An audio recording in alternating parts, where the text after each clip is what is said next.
Hello, I'm Dr. Swarupa Mitra at Fortis Memorial Research Institute. What is colorectal cancer? जो cancer colon और rectum that means हमारे बड़ी आंत में होती है उसे colon cancer and rectal cancer कहा जाता है। ये कैंसर आजकल बहुत कॉमन है और बहुत मात्रा में इसकी इंसिडेंस बढ़ गई है। इसकी रिस्क फैक्टर्स क्या है? ये कैंसर क्यों इतना ज़्यादा बढ़ रहा है?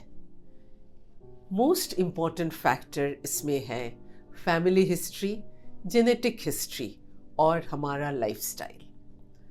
अगर हमारे फैमिली में किसी को कोलोन रेक्टल कैंसर की हिस्ट्री है या कोई जेनेटिक डिजीज़ है लाइक लिंच सिंड्रोम, ये सारे कोलोरेक्टल कैंसर के एक बहुत बड़ा रिस्क फैक्टर है।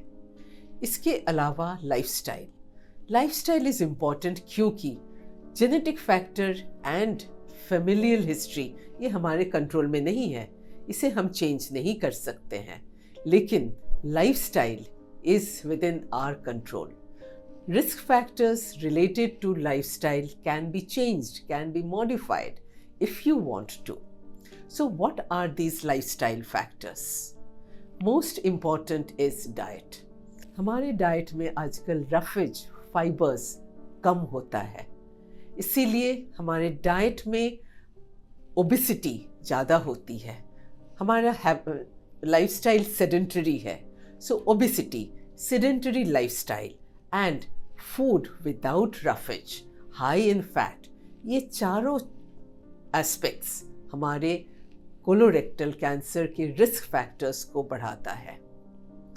इसके अलावा अल्कोहल, स्मोकिंग, ये सारे are very important risk factors not only for colorectal cancer, for many other cancers.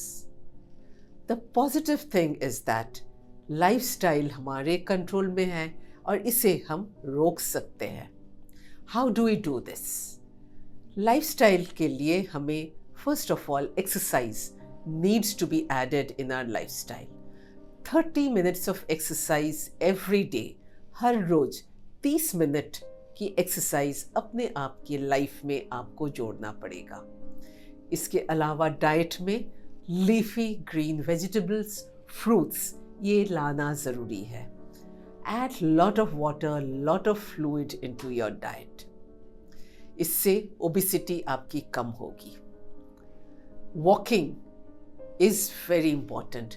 This not only relaxes your body, it relaxes your mind as well. Smoking, all those who are smoking, please quit smoking. Smoking and alcohol, both together, are very, very bad for your health. Otherwise, moderate amount of drinking may not be very bad.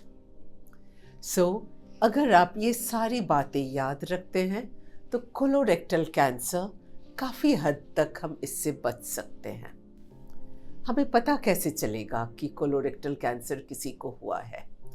कोई symptoms इसमें शुरुआत में नहीं होती है, लेकिन कुछ symptoms अगर किसी को है, 2-3 हफ्ते से है, तो हमें एक बार डॉक्टर के पास ज़रूर जाना चाहिए।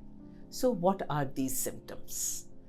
ब्लीडिंग पर रेक्टम, लैट्रिन के रास्ते से अगर बूंद बूंद या किसी भी प्रकार के खून आते हैं तो हो सकता है, बहुत समय इसे नज़रअंदाज कर देते हैं कि पाइल्स है, हिमेरॉइड्स है, लेकिन बहुत समय शायद ये नहीं है और हम कैंसर मिस कर रहे हैं।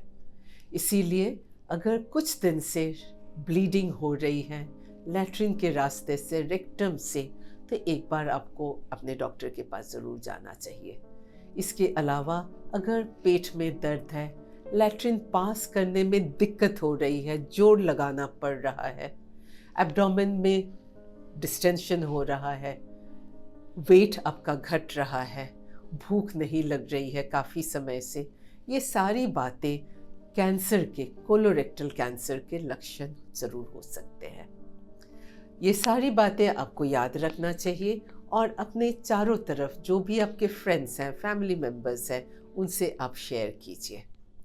इतना अगर हम कर सकते हैं तो कैंसर से, कोलोरेक्टल कैंसर से हम बच सकते हैं। और अगर कैंसर डायग्नोज होता भी है तो शुरुआत के स्टेज में हम इसे पकड़ सकते हैं और जल्दी इसकी इलाज करके इस रोग से मुक्ति पा सकते हैं। Thank you.